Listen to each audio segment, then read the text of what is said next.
کہ اس نے جب بھی پلٹا ہے تو پلٹا ہے نقاب آدھا. اب اس کو اس شعر سے ملائیں جو مطلب کی عبارت تھی. اسے پنجوں سے گھس ڈالا, کبوتر لے کے آیا ہے میرے خط کا جواب آدھا. لگتا ہے میرے محبوب کی ایک آنکھ غائب ہے کہ اس نے جب بھی پلٹا ہے تو پلٹا ہے نقاب آدھا. کہتا ہے لگتا ہے دوسری آنکھ ہی نہیں ہے اس لیے دکھائی نہیں رہی ہے وہ. جب شعر و شاعری چلی رہی ہے تو پورا کمپلیٹ ہی کر دوں. ابتدائے عشق میں دل ہوا یوں خراب آدھا کہ جیسے سیخ پہ چڑھتے ہی جل جائے کباب آدھا. آدھا کباب جل جائے نا تو وہ آدھا نہ کھانے کا ہے نہ پھینکنے کا ہے. تو کہہ رہا ہے ہمارا عشق کی ابتدا ایسے ہوئی ہے کہ آنکھ ایک نظر آ رہی ہے دوسری نظر آ نہیں رہی ہے. کبوتر خط لے کے آ رہا ہے تو بعد السلام بد تسلیم اور خداوند کریم سے خیریت مطلوب خیریت مقصود وہ ساری ڈیٹیل ہے. جو مطلب کی عبارت تھی وہ کبوتر کے پنجوں سے کیا ہو گئی ہے, گھس گئی ہے.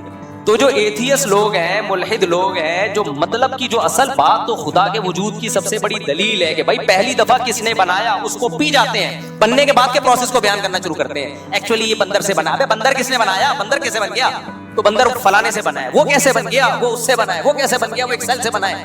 بھائی سیل کیسے بن گیا, زندگی کیسے آ گئی یار. سیل تو اتنی ایک پیچیدہ چیز ہے کہ خربوں سال میں بھی ایسا حسن اتفاق نہیں ہو سکتا.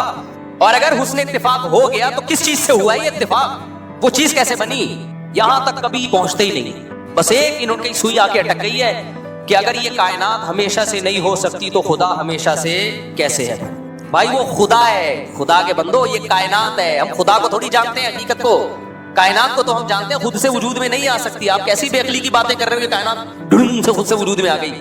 تو یہ کیا ہے, عقل کا بالکل بھی استعمال نہیں. یہ ملحد لوگ کرتے ہیں, یہ بت پرست لوگ کرتے ہیں. تو جو بت ہیں تم اپنے ہاتھوں سے اس کو تراش رہے ہو. الہم ارجل یمشون بہا, ان کے پاؤں ہیں جس سے یہ چلتے ہیں. ام لہم ایدی یبطشون بہا, یہ اپنے ہاتھوں سے پکڑ نہیں سکتے.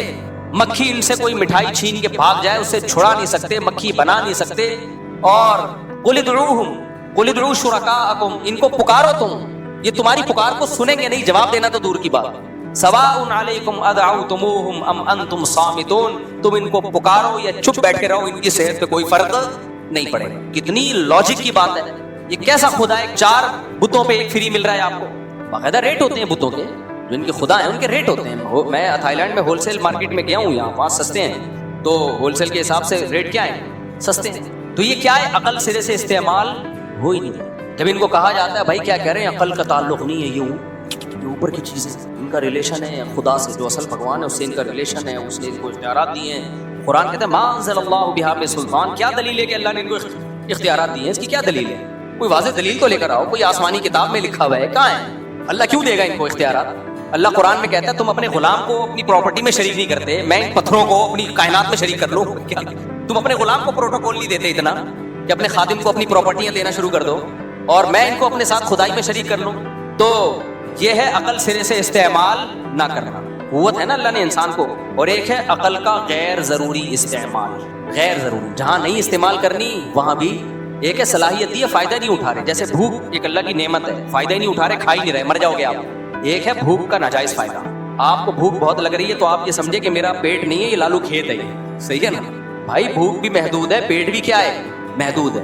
آپ نے 3 ٹائم سے کھانا نہیں کھایا تو اب یہ نہیں ہو سکتا کہ 3 ٹائم کا کھانا ایک ہی ٹائم پہ کھا کے پیٹ بھر لو. میں بچپن میں سوچا کرتا تھا جو 1 ہفتہ بھوکا رہتا ہے وہ تو پھر 7 یا 21 ٹائم کا کھانا کھاتا ہوگا. تو میرے بھائی نے بتایا, انہوں نے بولا پیٹ اتنا ہی رہتا ہے, وہ اتنا بڑا نہیں ہو جاتا, جتنی گنجائش ہے اتنا ہی کھائے گا, تو اس سے زیادہ نہیں کھا سکتا. تو آپ کھائے چلے جا رہے. تو ایک ہے عقل کا استعمال ہی نہ کرنا, ایک ہے عقل کا استعمال کرنا ایسی جگہ پر جہاں عقل خود کہتی ہے کہ یہاں استعمال نہیں کرنا. اس کی مثال ہے, ہم ڈاکٹر کے پاس جاتے ہیں, سر میں درد ہو رہا ہے, ڈاکٹر نے دے دی ہم کو پیناڈول.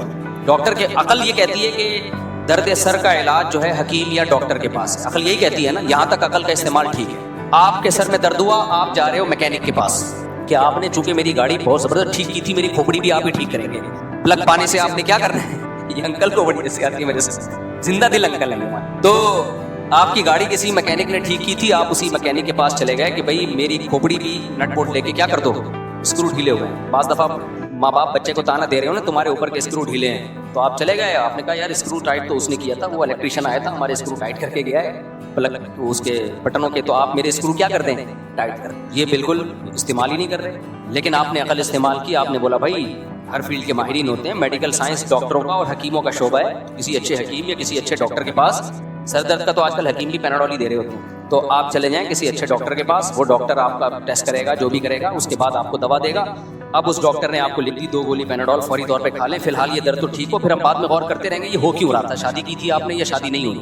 بعض دفعہ سر درد ہوتا ہے شادی نہ ہونے کی وجہ سے، بعض دفعہ ہوتا ہے شادی ہونے کی وجہ سے. ابھی میں سعودی عرب میں تھا نا، تو وہ افتتاح کر رہا تھا وہ ہوٹل کا، ہمارے کوئی دوست تھے، ان کو اوپننگ کے لیے بلایا انہوں نے، تو وہ میرے پاس لوگ ملنے آ رہے ہیں نا، بہت سے کہہ رہے ہیں مفتی صاحب میری شادی کے لیے دعا کریں، میری شادی کے لیے دعا کریں، بہت سے لوگ کہہ رہے تھے. تو میں ان کو دعا دیتا، اللہ آپ کو خوش رکھے، اللہ آپ کو خوش رکھے، اللہ آپ کو.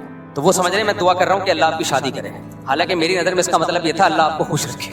اس کے دونوں مطلب نکلتے ہیں، یعنی جس کے لیے شادی بہتر ہے ہو جائے، نہیں بہتر ہے تو کیا ہو.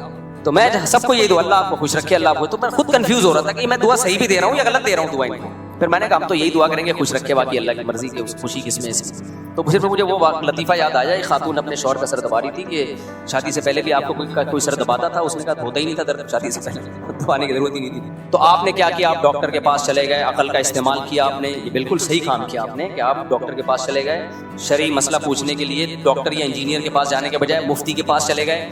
اور گاڑی آپ کی خراب ہوئی تو کسی انجینئر یا مفتی کے بجائے میکینک کے پاس چلے گئے. یہ عقل کا بالکل استعمال ہو رہا ہے، اتنا ضروری ہے. اتنا استعمال کیا ہے، ضروری. اتنا بھی نہیں کرو گے پاگل ہو جاؤ، الٹے کام کرنا شروع کر دو.